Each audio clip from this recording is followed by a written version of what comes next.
facturable.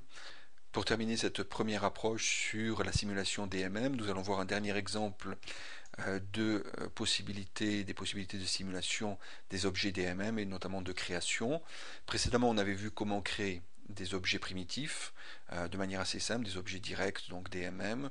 On avait vu comment créer donc à partir d'un low poly un objet qui s'appelle bar DMM object qui permet d'aider donc à la simulation d'un high poly auquel on va le lier. Il nous reste à voir donc rapidement donc la création d'objets DMM avec un AutoCage et la solution donc directe de création d'objets à partir du polymesh directement. Donc c'est cette dernière solution qu'on va utiliser ici dans notre simulation. Préalablement, on va voir donc les possibilités de création d'objets DMM avec ce qu'on appelle un AutoCage ici. Alors l'AutoCage correspond à quoi? Correspond à une enveloppe comme le bar object qui a été créé précédemment pour l'escalier, qui va envelopper donc l'objet et qui va servir donc d'enveloppe de simulation DMM. Donc il faut bien sûr que cette enveloppe soit le plus précis possible pour rendre compte de la forme de l'objet. Donc là, ici on a un objet relativement simple, mais on va s'apercevoir que même avec un objet relativement simple, comme la cuve ici du réacteur, eh bien il faut avoir quand même une définition, donc notamment sur les options ici que je viens d'ouvrir, donc les options de DMM Object with AutoCage, on a Scale Gap et Target Face Count. Et bien sur le Face Count ici, il nous faudra plus de 100 Face Count ici pour réussir à simuler de manière relativement précise donc la cuve ici. Alors, si je laisse les paramètres par défaut et je fais Create, voilà ce que j'obtiens. Ok, donc j'obtiens une enveloppe et c'est cette enveloppe là que on va utiliser et qui sert donc d'AutoCage au niveau donc de la cuve, et c'est elle qui va réagir par rapport aux forces en présence, aux collisions et à tous les phénomènes donc de simulation. Si on regarde maintenant la même scène donc en défaut qualité rendering ici, on voit donc l'enveloppe ici donc en ligne en wireframe rose qui vient donc prendre en charge la cuve qui est déjà donc triangularisée et prête à se fracturer ou à réagir donc à une certaine élasticité par rapport à la simulation. Ok, mais on voit que cette enveloppe est peu précise, et si par exemple on a un objet qui tombe sur la paroi de la cuve, eh bien la collision se fera donc au niveau des wireframes donc roses ici, des lignes donc du polygone qui enveloppe donc l'AutoCage ici rose, et donc on voit qu'on manquera de précision. Ok, donc il faudra augmenter bien sûr cette valeur là. On va passer avec une valeur de 300 create et donc avoir un résultat beaucoup plus précis que ce que l'on avait donc précédemment, un peu plus précis ici. Alors deuxième paramètre, c'est le gap ici qui permet donc de créer une distance donc comme on peut le voir donc ici entre l'objet polygonal et la cage qui a été créée de simulation tout autour. Okay, donc on peut réduire scale gap ici à une valeur minimum de 0,1 pour essayer de coller donc au mieux à la surface polygonale. Donc voilà le résultat que l'on obtient donc avec un scale gap à 0,1, un target face count à 600 ici. Okay, donc on obtient le résultat suivant ici, et on va faire juste une simulation rapide avec donc une primitive DMM, Object Primitive Cube, que l'on va lâcher donc au niveau de la cuve.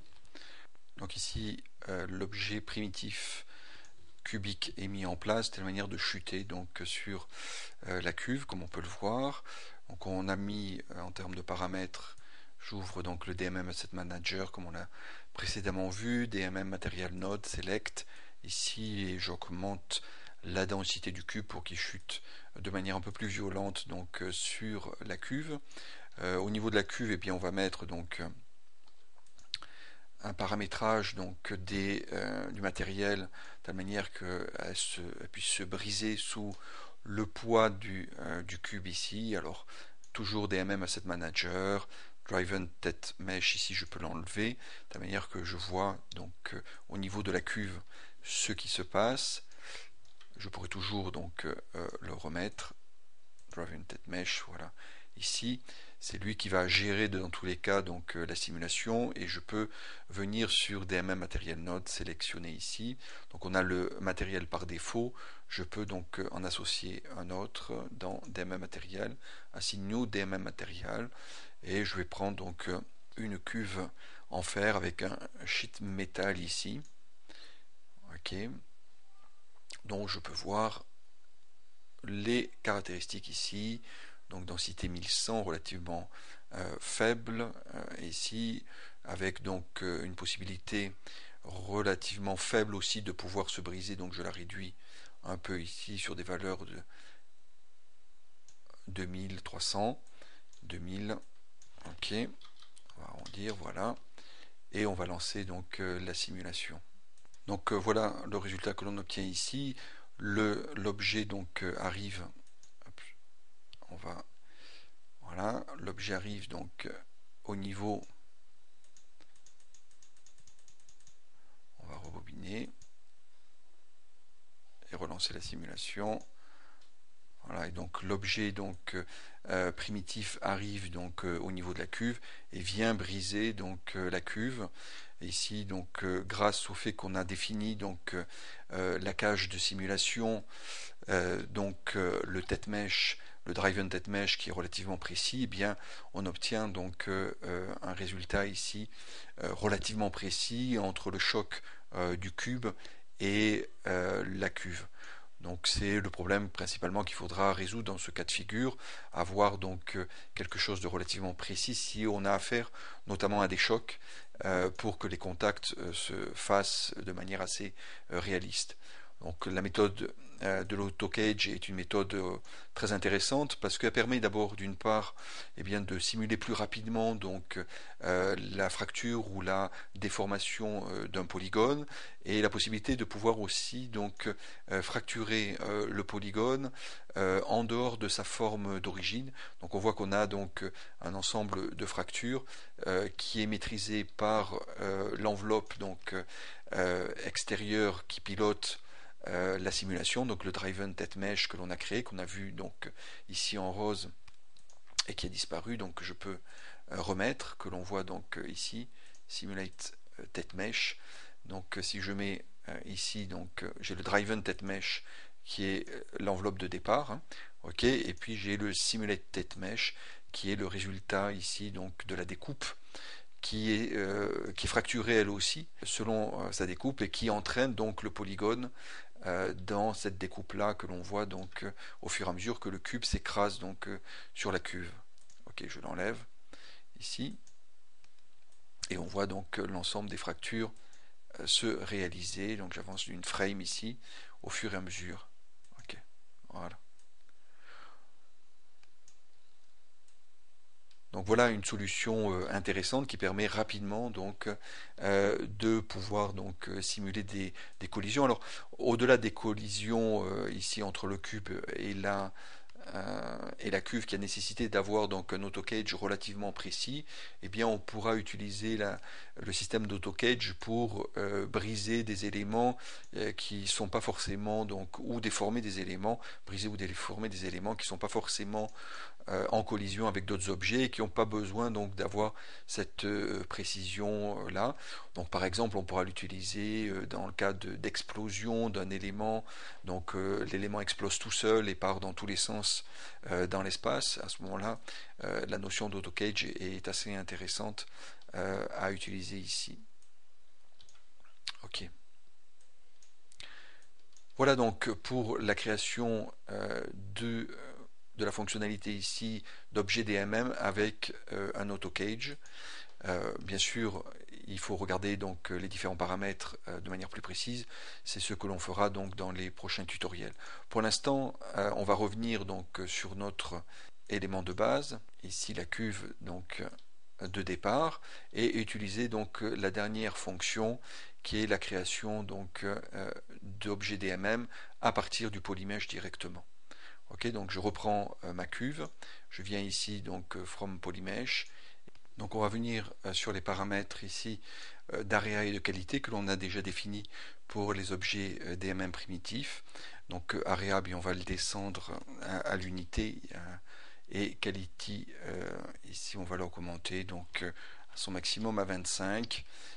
Et laisser les paramètres de magnitude x, y, z qui permet de déformer vers un axe avec une force ici définie par la magnitude qui permet donc d'avoir des découpes sur les axes x, y, z privilégiés. Donc ici toutes les valeurs sont sur 1, on le laisse tel quel. Donc on fait create ici et puis donc on a la génération donc ici donc d'un polygone qui s'est transformé donc en DMM object et qui contient donc son propre driven tête mesh et son simulate bien sûr tête mesh qui colle complètement donc au polygone par rapport à la solution que l'on a vue donc de l'AutoCage. Cette solution bien sûr est beaucoup plus gourmande en termes de simulation et de calcul donc de la solution dynamique ici à travers donc les différents objets que l'on va donc transformer de polygones en DMM object par cette fonction DMM object from polygon mesh ici. Donc on va faire la même chose pour les différents éléments ici d'arche, pour le cœur du réacteur, le capuchon et puis les ailettes qui sont ici à l'intérieur. On va les basculer donc dans ce mode DMM Object from Polygon Mesh avec les mêmes caractéristiques. Donc voilà tous nos objets qui vont être pris dans la simulation qui sont passés donc en DMM Object ici que l'on vient donc de sélectionner et transformer. Donc si maintenant on place donc des matériaux un peu résistants comme des DMM matériels de type iron ici qui va nous permettre donc d'obtenir quelque chose de relativement résistant, éventuellement écrasable et cassable donc sous l'impact d'une explosion par exemple, mais qui va donc être relativement aussi dur et non élastique au départ de la simulation, ce qui est important aussi, de telle manière de conserver donc l'état initial ici de notre ensemble. Ok. Donc on va définir ce type de matériau. Donc ici on va venir sur l'objet de la cuve ou d'une arche ici pardon, et venir donc dans DMM matériel select. Donc on voit que le stiffness est relativement important. Avec des valeurs qui sont presque donc sur l'extrême en termes de stiffness. La densité est moyennement élevée, plutôt faible même, hein, de telle manière qu'au moment de l'explosion par un champ de force radial, eh bien, les objets décollent assez rapidement, donc les arches puissent décoller assez rapidement. Et ici, donc, le toughness est à 5500, ce qui va permettre de les briser. Alors, on pourra réduire cette valeur-là pour briser un peu plus fortement donc les arches. Ok. Au niveau de la cuve, on va regarder aussi donc le matériau utilisé ici qui est donc le même et éventuellement on va mettre en place un matériau un peu plus fragile entre guillemets qui va donc avoir un toughness relativement plus faible, hein, vers plutôt 1000-1500 ici, de telle manière de pouvoir rapidement fracturer la cuve sous l'impact donc d'un champ de force que l'on va mettre en place. Donc pour cela on va créer donc un nouveau matériau qui s'appelle Iron 4 ici et sur lequel on va mettre donc une valeur relativement importante aussi de stiffness, une densité donc à 2900-3000 et un toughness comme on peut le voir ici dans les environs 2000, de telle manière encore une fois de pouvoir bien fracturer donc la cuve ici.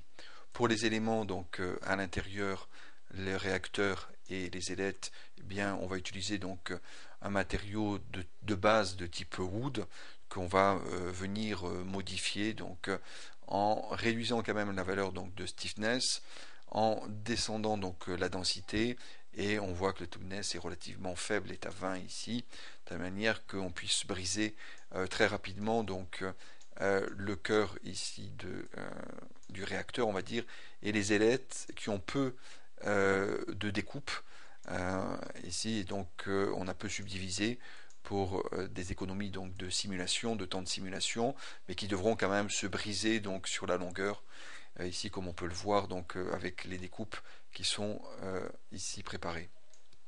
Ok, donc voilà donc les différents matériaux DMM utilisés avec les principaux paramètres pour mettre en place la simulation. Donc maintenant, on va faire deux choses pour venir bien caler la simulation. La première, c'est comme on l'a fait précédemment dans l'escalier, c'est venir donc stabiliser la solution, la base de la solution des différents objets avec donc un espace passif que l'on va créer en venant d'abord sélectionner donc l'ensemble de nos objets DMM. Ok, ici donc de cuve à réacteur en enlevant le sol. Et à partir de ces différents éléments ici, sélectionnés, eh bien on va venir dans DMM7, venir créer donc une nouvelle région, et on va créer donc une région passive, DMM passive région, qui va s'appliquer donc automatiquement à l'ensemble des objets sélectionnés. On n'a plus qu'à positionner donc cette région-là, ok, à l'agrandir. Et à venir donc la positionner à la base, ce qui va nous permettre donc de stabiliser d'une part l'ensemble donc de la cuve ici avec les différents éléments et permettre de conserver donc une base comme ça qui après l'explosion restera en place. Donc on fera donc une base plus ou moins importante sur la hauteur principalement, voilà, selon la partie de base que l'on veut donc conserver. Donc voilà la première partie. La deuxième partie des éléments à mettre en place, c'est au niveau des ailettes ici qui sont donc reliés au réacteur et au niveau de la cuve. Donc ils sont des éléments polygonaux donc indépendants et comme on peut le voir, on a le réacteur, l'ailette et la cuve qui sont donc des éléments totalement indépendants. Si on lance la simulation, eh bien on a les ailettes qui descendent par effet de gravité. Donc effectivement, si on regarde la simulation que l'on lance ici, on voit que les ailettes tombent donc au fur et à mesure. Donc la simulation se déroule sous la force, sous l'effet de la gravité ici. Ok. Donc ce que l'on va faire pour venir coller les ailettes sur le réacteur qui est stabilisé à la base, on va venir créer donc une zone de glue, ce qu'on appelle une zone de glue, une zone de colle, ici, donc avec add new DMM region to DMM object, avec la fonction glue région ici. Donc pour ça, on va sélectionner donc l'ensemble des ailettes ici, ok, et venir sélectionner donc le réacteur et venir créer donc une zone de glue, a new DMM region to DMM object, glue région.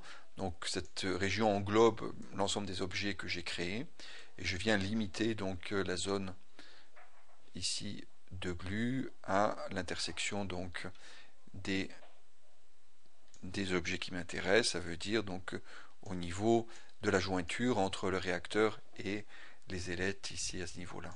Ok, donc je vais légèrement agrandir pour que ça déborde.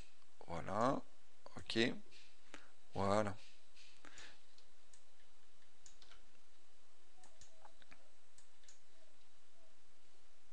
Donc à ce moment-là, on voit que la solution est stable dans le sens où les ailettes ne descendent plus et quand on va venir exploser donc l'ensemble ici du réacteur, eh bien on aura les ailettes qui resteront partiellement accrochées, au moins la partie donc proche du réacteur, qui resteront partiellement accrochées donc au réacteur et le reste se détruira. Grâce donc à cette solution ici de glue région qui est assez intéressante. Ok. Donc reste maintenant pour finir notre simulation à mettre en place donc des champs de force classiques. Donc je vais revenir ici dans dynamique, dans le module dynamique, champ de force, ici file, et venir chercher donc le champ de force radial, ok, que l'on va venir donc positionner. Ok, donc on va revenir en défocalité ici, oui, Ops, voilà. Voilà donc le champ radial qu'on va positionner au centre ici donc du réacteur, et puis on va venir ajouter un deuxième champ ici, turbulence. Hop. Voilà, turbulence. Alors, une chose importante pour les objets DMM à signaler, quand on crée des champs de force, il faut, à l'inverse des objets dynamiques, rigid body, soft body, dans Maya, de créer aucun, de ne sélectionner aucun objet DMM au moment de la création donc, des champs de force. Donc, aucun objet DMM ne doit être sélectionné au moment de la création des champs de force. Ça crée donc une erreur. Et il faut à ce moment-là venir donc supprimer donc le champ de force. Donc au départ, les champs de force dans Maya pour les objets DMM sont créés de manière totalement indépendante, à l'inverse de la méthode que l'on peut utiliser donc encore une fois pour les rigides et soft body de Maya classique, de la dynamique de Maya classique. Ici donc j'ai radial et turbulence qui sont pour l'instant reliés à rien du tout et à aucun objet DMM, et je viens sélectionner donc l'ensemble de mes objets DMM, donc de cuve, j'enlève le sol qui est en passive de toute façon DMM, et je viens donc sélectionner ensuite radial turbulence, et je reviens dans le menu DMM, dans le menu DMM Asset, ici, Apply Maya Force to DMM Object. Ok. Et à ce moment-là, donc, les objets DMM ont pour donc champ de force à prendre en considération donc les deux champs de force radial et turbulence. Alors pour voir ça, eh bien, on peut sélectionner un objet DMM et venir donc en bas du DMM Asset Manager, Maya Force, et on voit donc les forces qui sont listées ici, radial field, turbulence field, ici, que l'on pourra sélectionner pour venir modifier ou tous les sélectionner. Donc c'est dans cette liste-là, à la base donc du DMM Asset Manager, qu'on va voir les forces qui sont donc mis en place pour cet objet sélectionné, cet objet DMM sélectionné. Ok. Donc une fois que l'on a mis ça en place, eh bien on n'a plus qu'à lancer donc la simulation, à régler bien sûr les paramètres donc de radial sur la magnitude. Donc ici des magnitudes donc dans les environs de 20, 30, 40, 50. Alors tout dépend bien sûr de la taille de la scène. Ici on a une scène qui est relativement faible en taille. Hein. On a une distance donc de la taille ici de la cuve du réacteur qui fait à peu près 3 ou 4 unités. Et donc on a une magnitude ici avec des valeurs donc de 10, 15, 20 qui vont déjà bien fonctionner pour ce genre de scène. Hein. Ici donc au lieu de 5, eh bien, on va mettre donc magnitude 20.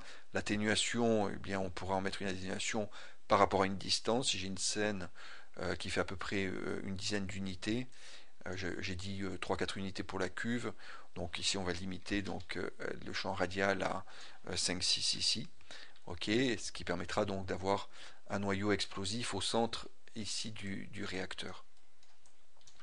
Ok, donc on pourra keyframer sur cette valeur de magnitude, on pourra régler la turbulence de telle manière que les objets commencent et continuent à vibrer après l'explosion ici. Pareil pour la magnitude de la turbulence, on sera plutôt sur des valeurs de 15 à 20 ici, avec une fréquence, eh bien, tout dépend de la taille de la scène, mais ici on la descendra donc à 0,1 de manière générale. Donc ici je viens régler donc la magnitude du champ radial pour avoir une explosion à la frame 50, donc de 1 à 48 on a une augmentation légère donc de la magnitude du champ radial pour légèrement fissurer donc l'ensemble de la cuve du réacteur et des différents éléments présents dans la simulation, et puis donc à 50 ça explose pour retomber donc aussitôt 10 frames plus loin, donc à 60 en termes donc de magnitude du champ radial.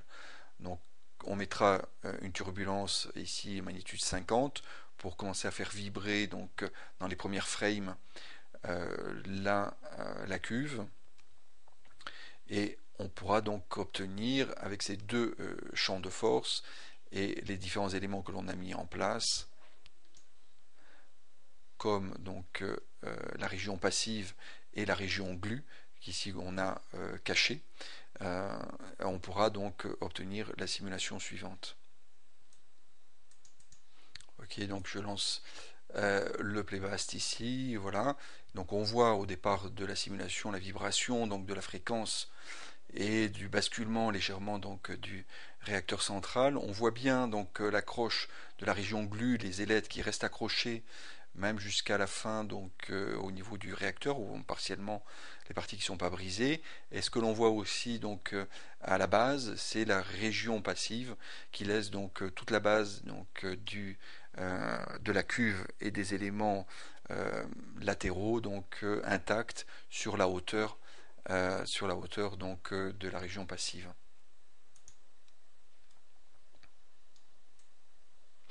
Ok, donc on voit ici donc la vibration, l'explosion donc due au champ radial, les différents éléments qui vont partir, et on voit dans cette explosion là que les parties des ailettes ici restent accrochées donc au réacteur, dû donc au phénomène encore une fois de la région de glue, et la base donc qui reste quasi intacte ici, fissurée, un peu fissurée, mais la partie passive reste vraiment intacte.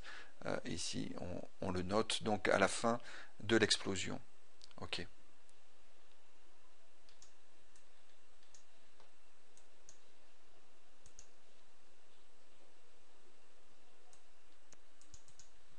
Pour terminer cette dernière simulation ici de notre première approche donc des objets DMM, eh bien on pourra combiner donc le résultat de l'explosion des objets DMM qui se fracturent donc sous l'impact des champs de force radiale et turbulences, comme on peut le voir encore ici sur le playbast ici que je lance. Eh bien on pourra donc rajouter par exemple des explosions de particules ou de fluides qui viendront compléter donc le visuel ici donc de la simulation. Okay. Donc en 50 l'explosion ici. Alors ici j'ai lancé donc directement la lecture. On voit que l'on n'est pas donc en real time, mais le calcul se fait relativement rapidement. C'est dû au fait que en fait on est venu enclencher, donc je suis venu enclencher sur la scène le cache qui va permettre donc de mettre en cache donc sur le disque dur, d'écrire donc la simulation des différents éléments donc qui sont ici pris en compte dans cette simulation. Donc pour ça, eh bien, on prend un objet, le DMM, l'Asset Manager, et on vient par exemple donc sur DMM set node. Ok, donc on se retrouve ici sur le node de la scène, DMM scène. Alors on retrouve ici aussi la gestion donc des scènes. On ne rentrera pas dans ce premier tutoriel dans le détail ici de la gestion des scènes, mais sachez donc que l'on peut gérer donc plusieurs scènes DMM dans une même scène Maya. Et pour enclencher donc le cache, le DMM cache, eh bien il faut venir ici cocher donc enable DMM cache, ce qui est le cas ici maintenant. Et donc à ce moment là on va descendre donc sur les paramètres de DMM scène cache attribute. DMM cache est coché. Éventuellement je peux donner ici donc un nom, un path name donc de mon cache pour le définir, et puis définir des paramètres donc de setting cutoff et offset au niveau ici du cache. Donc à partir du moment où on a donc enclenché enable DMM cache, le cache est enregistré. Si donc on relie, eh bien ça relie donc directement ce qu'il y a donc en cache. Et pour venir donc retransformer bien sûr la simulation, il va falloir donc venir ici dans DMM scene et faire reset DMM cache ici. Ok, et ce qui permettra de repartir donc avec une nouvelle simulation. Bien sûr, on aura pris soin entre deux, après le reset, de modifier des paramètres et de relancer donc la simulation. Voilà donc pour obtenir en cache donc la simulation DMM de notre scène. On reviendra plus précisément là-dessus sur des tutoriels qui feront suite à ce premier tutoriel généraliste. Et puis on va venir donc mettre en place deux explosions ici, une explosion interne et externe sous la forme de boîtes de fluide qui vont nous permettre de compléter le visuel. Donc on va régler de manière assez classique, je vais venir ici faire réapparaître donc les boîtes de fluide, et on va venir régler de manière assez classique donc en keyframant donc certaines valeurs dans la boîte de fluide, et notamment donc d'une part le scale de la boîte de fluide.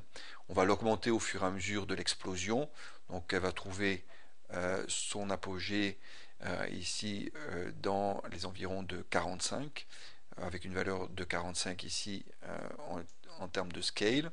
Et puis on va régler donc ici les explosions dans l'explosion dans le shape.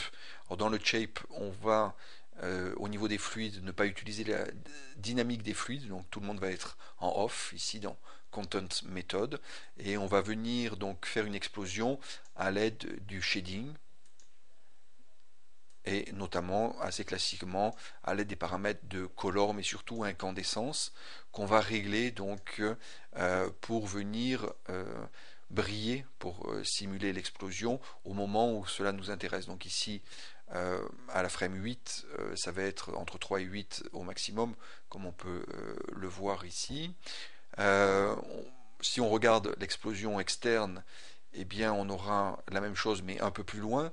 Donc au moment de l'explosion de la cuve, dans l'incandescence, eh bien on va retrouver donc les mêmes types de paramètres, et là l'explosion, je dirais en termes d'incandescence, va se faire donc à 50-55 ici, au moment justement qu'elle est donc avec l'explosion du champ radial qui se fait aussi donc à la frame 50. Ok. Donc voilà, principalement, on fera la même chose donc pour la valeur de color donc et d'incandescence principalement. Ici, éventuellement, on pourra régler les paramètres d'opacité et les paramètres de glow intensité aussi.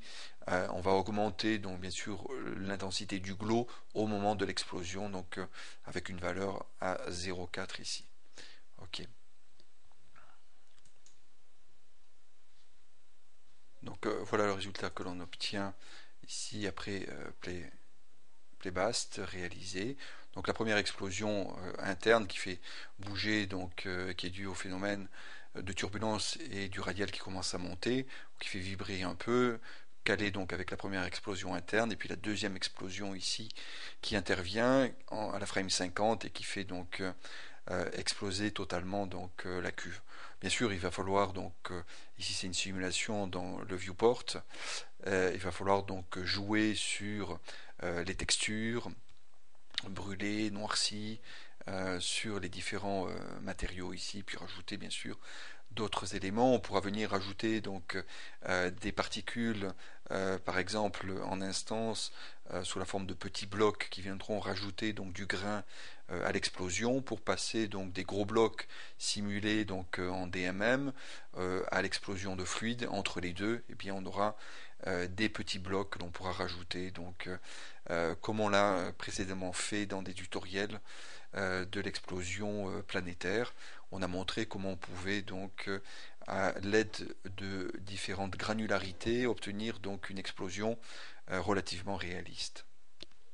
Ok, donc voilà un peu donc une première approche donc de ces objets DMM qui permettent de réaliser de manière assez complète et de manière beaucoup plus rapide aussi et stable des simulations donc dynamiques en termes de déformation ou de fracture donc d'objets.